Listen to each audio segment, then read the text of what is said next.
రాష్ట్రంలో సన్నబియ్యాన్ని కేంద్రం పైసలతో ఇస్తున్నారంటున్న కొందరు నాయకులు మరి దేశంలోని మిగతా 29 రాష్ట్రాల్లో సన్నబియ్యం ఎందుకు ఇవ్వడం లేదో చెప్పాలని మంత్రి పొన్నం ప్రభాకర్ అన్నారు. కరీంనగర్ జిల్లా సైదాపూర్ మండలంలోని పలు గ్రామాల్లో ధాన్యం కొనుగోలు కేంద్రాలను ప్రారంభించే లబ్ధిదారులకు కళ్యాణ లక్ష్మి చెక్కులను మంత్రి పంపిణీ చేశారు. ధాన్యం కొనుగోలులో ఎక్కడా అదనపు తూకం ఉండదని మంత్రి తెలిపారు. రైతులకు ఏ కష్టం రాకుండా చర్యలు తీసుకుంటున్నామన్నారు. సన్నబియ్యం పంపిణీ అద్భుతంగా జరిగిందన్నారు. ఇందిరమ్మ ఇళ్ల ఎంపిక ప్రక్రియ పారదర్శకంగా జరుగుతుందని, ఇందులో రాజకీయ జోక్యం ఉండదన్నారు. నియోజకవర్గంలో ఇల్లు లేని పేదలకు మొదటి దశలో 3500 ఇళ్లు మంజూరు చేయడం జరుగుతుందన్నారు. ఈ కార్యక్రమంలో additional collector Lakshmi Kiran, Saidapur market committee chairman Donta Sudhakar, single window chairman కొత్త తిరుపతి రెడ్డి, ఆర్డీఓ రమేష్, వివిధ శాఖల అధికారులు, కాంగ్రెస్ పార్టీ ముఖ్య నేతలు తదితరులు పాల్గొన్నారు.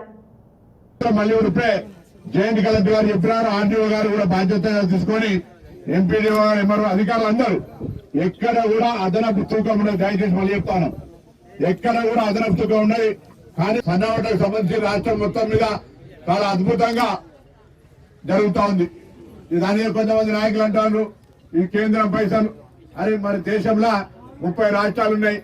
ఏ 29 రాష్ట్రాలు ఇస్తలేరు. మన రాష్ట్రంలో ఇస్తుంటే కూడా ఈ పైసలు మాయంటే మనం ఏం చేస్తాం?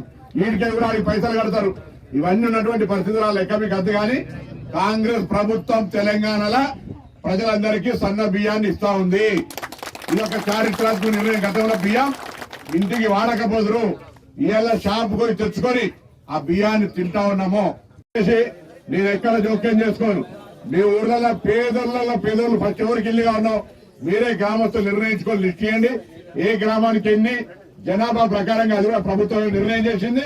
ఆ ఊర్లో ఉన్న జనాభా ప్రకారంగా ఇండ్లు వస్తాయి.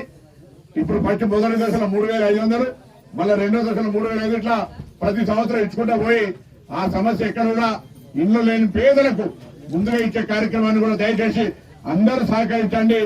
ఎక్కడ కూడా ఇబ్బంది రాకుండా పేదలకు ఎటువంటి తప్పు జరగకుండా పారదర్శకంగా గ్రామంలో అందరి ముందర కూర్చొని ఫలానా ఇల్లు లేదు ఈయనకి ఇద్దామని అందరు కలిసి నిర్ణయం చేస్తే అదే నా నిర్ణయంగా తీసుకుంటారన్నమాట మనం చేస్తాం. మరి